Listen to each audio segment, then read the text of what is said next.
Gaz. There are moments in life that split your story into two parts.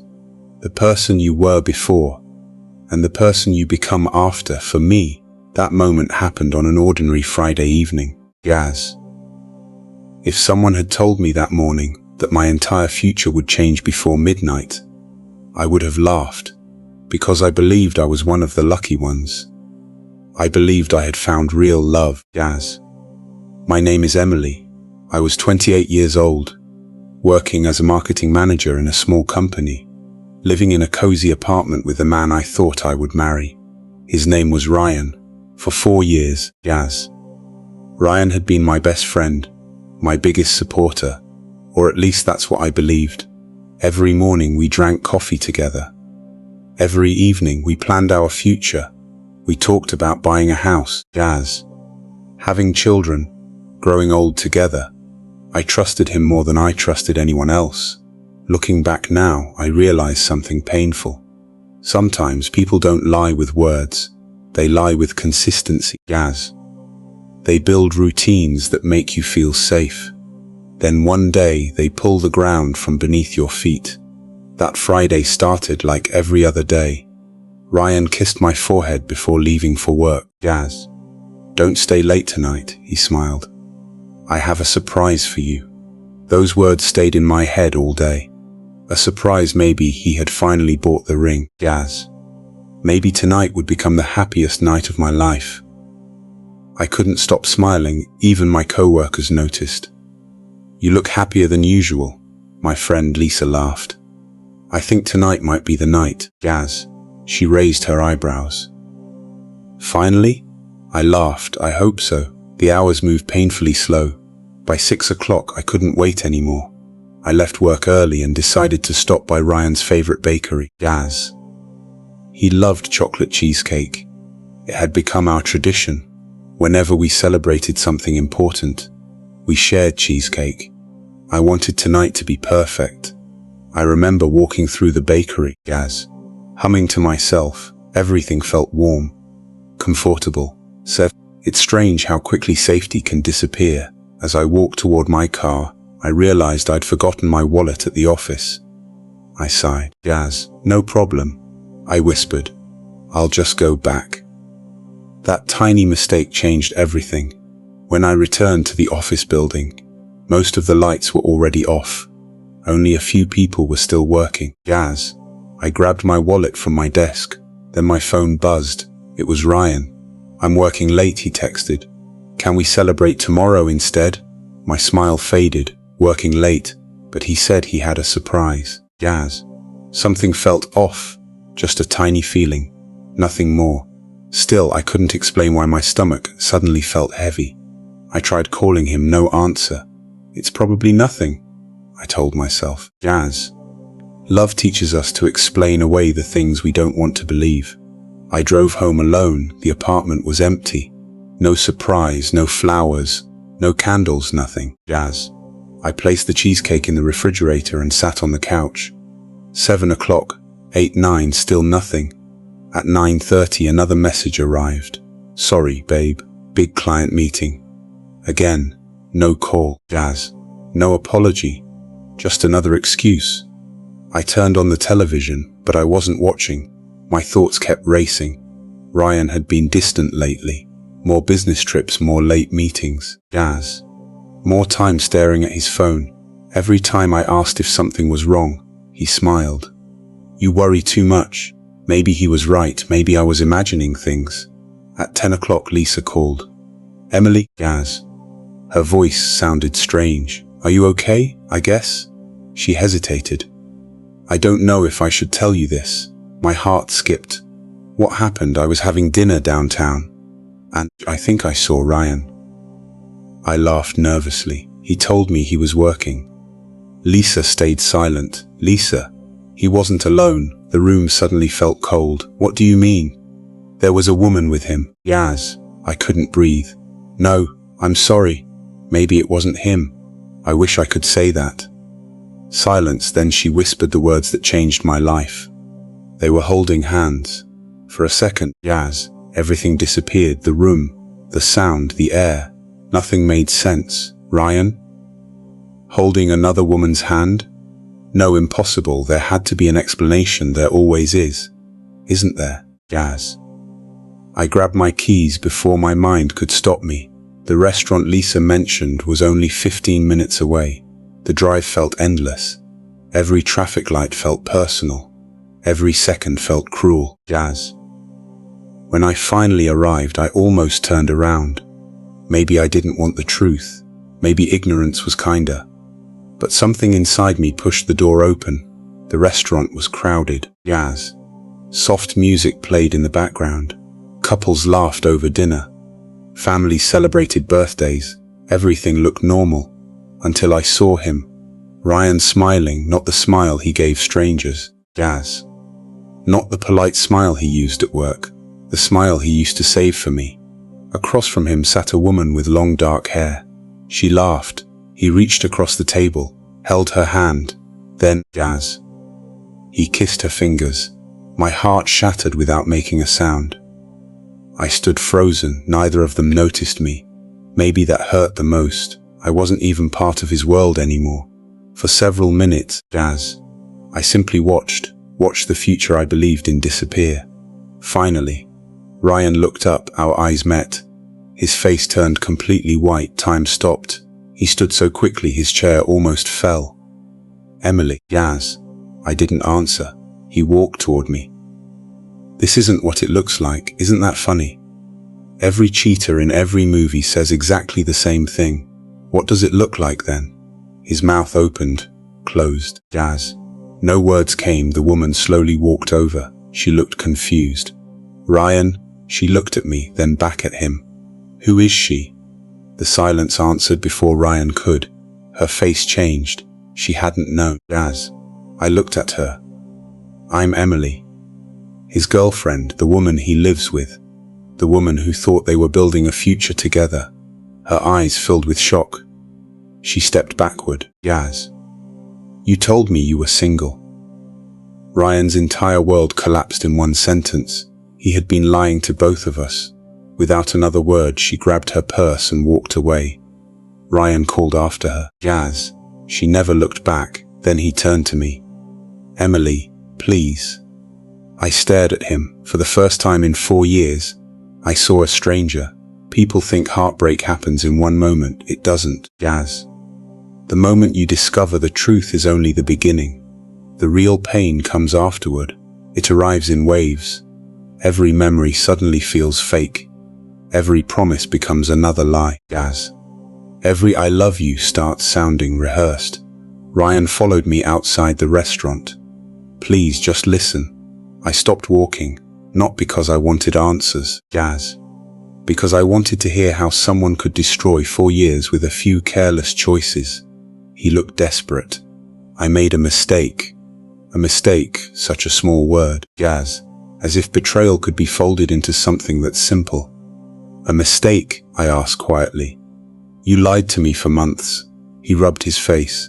I didn't know how to end it. I stared at him. Jazz. So there was something to end. He looked away. That silence told me everything. He hadn't cheated once. He had been living 2 lives.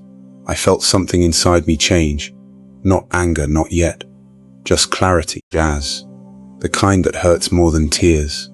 I loved you, I said. I know, no, I shook my head. You don't. If you knew what love felt like, you wouldn't have risked it. For the first time, Jazz. Ryan had no answer. The man who always knew exactly what to say suddenly stood speechless. I walked back to my car. He reached for my hand. I stepped away. Jazz. That tiny movement felt like closing a chapter forever. As I drove home, my phone kept ringing. Ryan again. And again. I didn't answer. Some conversations happened too late, Jazz. Back at the apartment, I looked around at the life we had built together. The pictures on the wall. The vacations. The tiny souvenirs. The couch where we'd planned our future, Jazz. Everything suddenly felt borrowed. Nothing belonged to us anymore. I packed one suitcase, not because I had a plan, because staying there felt impossible. Before leaving, Jazz, I placed the untouched chocolate cheesecake on the kitchen table. It had melted slightly, a small reminder of the future that never happened. I closed the apartment door behind me without looking back. Gaz. I didn't know where life would take me next. I only knew one thing. The woman who walked away that night would never be the same again. And neither would the man who thought losing me had no real cost. Gaz. People think heartbreak happens in one moment. It doesn't. The moment you discover the truth is only the beginning. The real pain comes afterward. It arrives in waves. Every memory suddenly feels fake. Gaz. Every promise becomes another lie. Every I love you starts sounding rehearsed. Ryan followed me outside the restaurant. Please, just listen. I stopped walking, not because I wanted answers, Gaz, because I wanted to hear how someone could destroy 4 years with a few careless choices. He looked desperate. I made a mistake. A mistake, such a small word. Gaz, as if betrayal could be folded into something that simple. A mistake, I asked quietly. You lied to me for months. He rubbed his face. I didn't know how to end it. I stared at him. Gaz. So there was something to end. He looked away. That silence told me everything. He hadn't cheated once. He had been living 2 lives. I felt something inside me change. Not anger, not yet. Just clarity. Gaz. The kind that hurts more than tears. I loved you, I said. I know, no. I shook my head. You don't. If you knew what love felt like, you wouldn't have risked it. For the first time, Gaz. Ryan had no answer. The man who always knew exactly what to say suddenly stood speechless. I walked back to my car. He reached for my hand. I stepped away. Gaz. That tiny movement felt like closing a chapter forever. As I drove home, my phone kept ringing. Ryan again, and again and again. I didn't answer. Some conversations happened too late. Gaz. Back at the apartment, I looked around at the life we had built together. The pictures on the wall, the vacations, the tiny souvenirs, the couch where we'd planned our future. Gaz. Everything suddenly felt borrowed. Nothing belonged to us anymore. I packed one suitcase, not because I had a plan, because staying there felt impossible. Before leaving, Gaz. I placed the untouched chocolate cheesecake on the kitchen table. It had melted slightly, a small reminder of the future that never happened. I closed the apartment door behind me without looking back. Gaz. I didn't know where life would take me next. I only knew one thing. The woman who walked away that night would never be the same again. And neither would the man who thought losing me had no real cost. Gaz. People often say time heals everything. They're wrong. Time doesn't heal you. What heals you is what you choose to do with the time you've been given. The morning after I left Ryan, Gaz, I woke up on my sister Sarah's couch. For a few seconds, everything felt normal.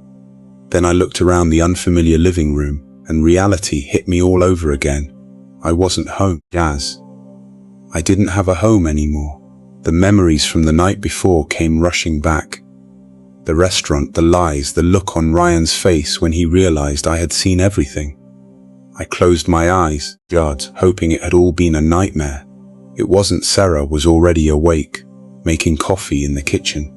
When she saw me, she smiled gently. Good morning. I forced a weak smile. Gaz. I don't think there's anything good about this morning. She handed me a warm mug. Maybe not, but it's the first morning of the rest of your life. I wanted to believe her. Instead, Gaz. I stared into my coffee, wondering how 4 years could disappear in a single night. The next few days felt like I was walking through fog. Ryan called constantly, 23 missed calls. Gaz. Dozens of text messages. Please let me explain. I made a mistake. You're the one I love. Don't throw away everything we built. I read every message. I answered none of them. Finally, one evening, Gaz. My phone buzzed again. Instead of another apology, there was a simple message. Can we meet one last time? You deserve answers. I stared at the screen for several minutes. Gaz. Part of me wanted to ignore him forever. Another part wanted to hear him admit every lie to my face. I agreed, not because I wanted him back, because I wanted closure. Jazz. We met in a quiet coffee shop where we had spent countless Sunday mornings together. Funny how places don't change, people do. Ryan was already waiting when I arrived. He looked tired. Jazz. His beard had grown in dark circles, surrounded his eyes. For the first time, he didn't look confident. He looked scared. When I sat down, neither of us spoke for a moment. Finally, he broke the silence. Jazz, I've never stopped loving you. I looked at him calmly. If that's true, you have a strange way of showing it. He lowered his head. I know. You don't know, I replied quietly. Jazz, you know you're sorry because you got caught. His face tightened. Emily, no. I raised my hand. You had hundreds of chances to tell me the truth. He nodded slowly. I was afraid. Afraid of what, Jazz? Losing you. I almost laughed. You lost me the moment you decided honesty wasn't worth the risk. Those words hung between us. Neither of us moved. Finally, he whispered something I never expected. Jazz, I thought I could fix everything before you found out. I stared at him. That sentence explained everything. He hadn't planned to tell me. He had planned to keep lying until it became convenient. Jazz.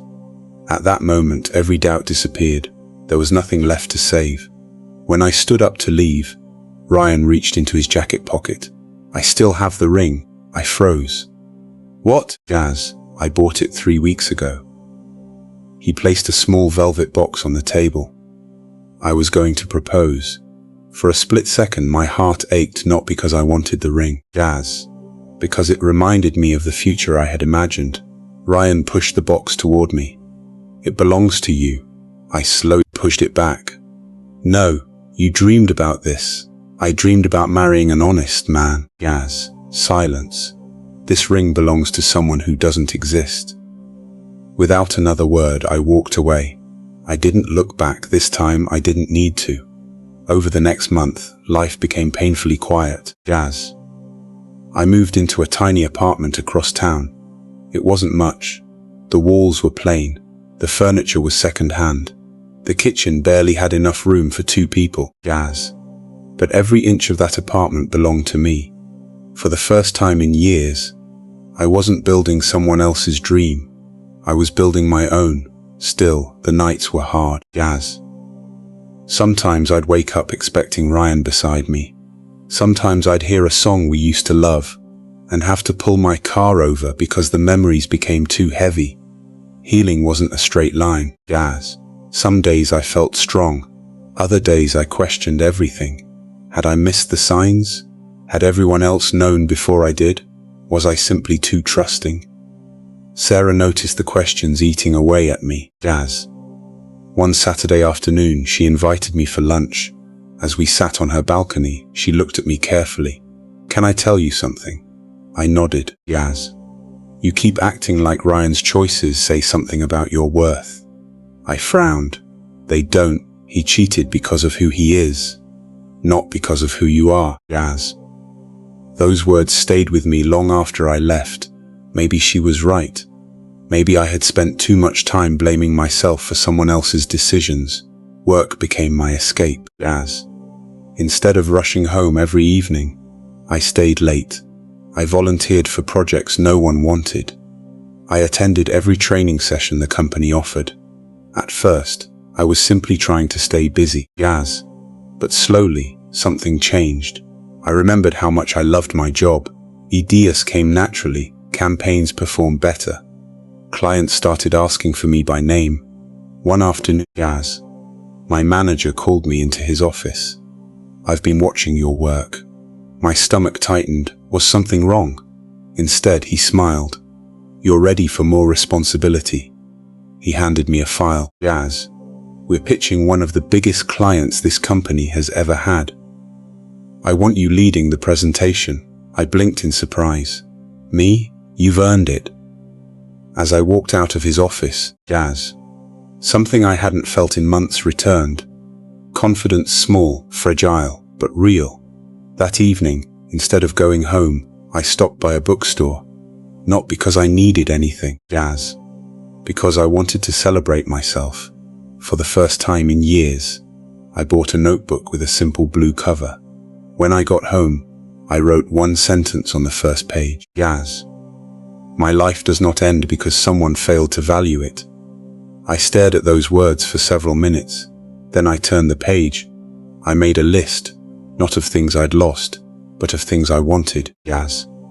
Learn a new skill. Travel somewhere alone. Save enough money to buy my own place. Become someone I would admire. None of those goals had Ryan's name attached to them. Jazz. That realization felt strangely freeing. A few weeks later, as I was leaving work, Lisa caught up with me in the parking lot. You've changed.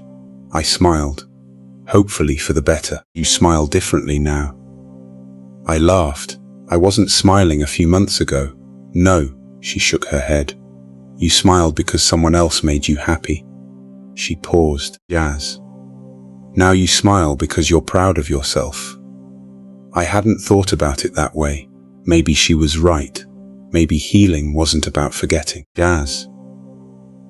Maybe it was about remembering who you were before someone else's choices made you question yourself. As I drove home that evening, I looked at the sunset through my windshield. Jazz.